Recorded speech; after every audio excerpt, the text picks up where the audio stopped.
Welcome back to my series on love, where today I talk about the rising and falling of love. We've all fallen in love, but have you ever risen in love? I know it's semantics, but for me, words have a lot of meaning, and the words I choose to live by can be life-changing, just like how love is life-changing. The quality of your life very much comes down to how much you love yourself. Love yourself too much, they say, it's not a good thing. Love yourself too little, well, that can also be harmful. But when we look at rising or falling in love, I suggest we don't fall in love with ourselves. Rather, we learn how to rise in love with ourselves. And so too shall we learn not to fall in love with others either, but rise in love with them. The fall is an obvious one. The fall is going to lead you toward disaster. And many of us have fallen one too many times, and well, that's the way love goes. Like a moth to a flame burned by the fire, my love is blind. Can't you see my desire? That's the way love goes. We fall, we get back up, only to fall again until we learn. If you're falling in love, then you're doing it wrong. Instead, we must learn how to rise in love, to walk in love, to be in love, and ultimately to be love and not in anything, because we are all innately already love. So to seek something outside of yourself called love denies the love that you already have within.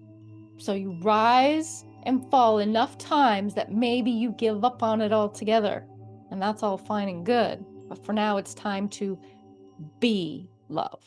No more roller coaster of love. No more looking for love or searching for the one true love. No more of that. Because now it's time to be love. But what is love? Well, it is you. You are love, but you don't know it. I know so many people who do not know this love as thyself.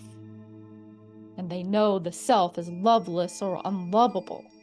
They can love others, but then they give up on that too. Maybe they only love their pets, their partner, their pastimes.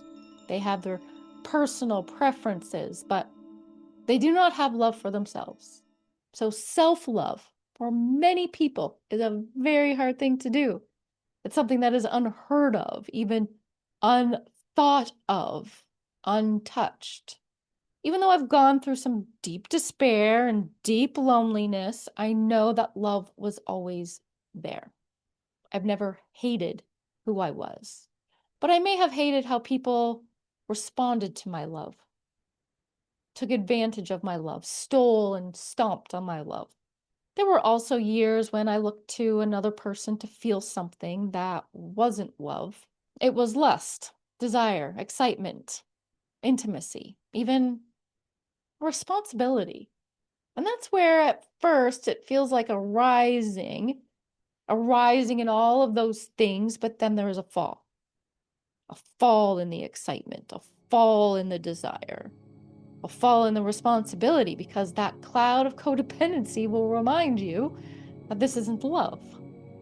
This isn't mutual. This isn't an understanding of each other. It's just controlling, condemning, a contradiction of each other. So when you fall in love, you fall out of love with yourself and in love with someone else. Someone else's love becomes the ground for your own self-worth. Someone else's love is the ground that you walk on and worship and obey. But real love doesn't come from being with another person. The foundation of love isn't built from the love of someone else, because what happens when that love is over or it's removed? Then you've fallen into something that can easily be taken away. And then what? Are you without love? Well, if you know that you are love, then it can never be taken away. And if it was real love that was shared and nurtured and grown, then that love never leaves. It has blossomed within you as you've risen in that love that allows you to stand tall and free, even when it's gone somewhere else. it's still very present in you. I can sense the love and be with the love that lives in someone else because it's the same that lives in me. If I sit by a tree and I feel love, it's not because of the tree. It's because I am one with what the tree emanates that is the same within me. If I sit with my child and I feel love, it's not because of the child. It's because I am one with what the child emanates, which is the same within myself. Now, I'm about to go off on a little thought storm here. So see if you can follow me in this breakdown. Some may say, I love you, while others may mean, I love you because you love me. But what they're really saying is, because you love me, I can love myself. And what can be true is that if you can sense the love in yourself, then you can sense the love in another for themselves. But if you don't sense the love that one has for themselves, and you only focus on the love they have for you, then you love how they love you, regardless if they love themselves, because it may be that neither do you. And I think that if you only consider someone's love for you alone without their love for themselves, then you have a false sense of love. And this is how you fall in love. You fall in love with love instead of rising in love with yourself and the love that is in others.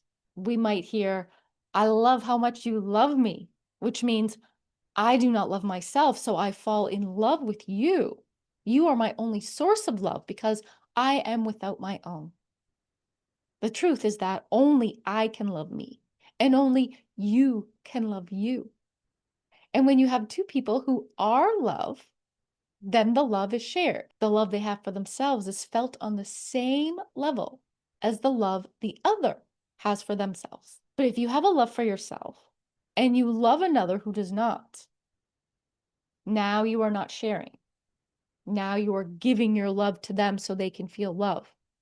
This is not to say that we cannot love those who do not love themselves, but it must be done with caution, because the one who does not love themselves may be reckless with the love we have for them. They may think they never need to build self-love because they can always get it from someone else. So now you say, I love how you love yourself, and my loving self loves your loving self. Now we are rising in love. Versus, I feel the love you have for me and it makes me love you even more. This is falling in love, falling in someone else's love and not your own. You have to be loved first and foremost. And then when you feel the love someone else has for you, you know they are only falling in love with you and the love you have for them. But if you are both unloving towards yourself and you haven't embodied your own sense of love yet because you are feeling love in terms of it emanating from someone else instead of realizing your own, then you are falling. See how you go about in the day with yourself as love. Look for the ways you act that are loving to yourself versus the way you act that are loving to others. Look for what is available in the universe for you to share your love with and be open to receiving what is here to share its love with you. If your energy is blocked, closed, or deficient, then you might not feel love moving in any direction. And so what lives in the absence of love? I'll leave that one for you to ponder, and I'll see you in the next episode of LOVE, love.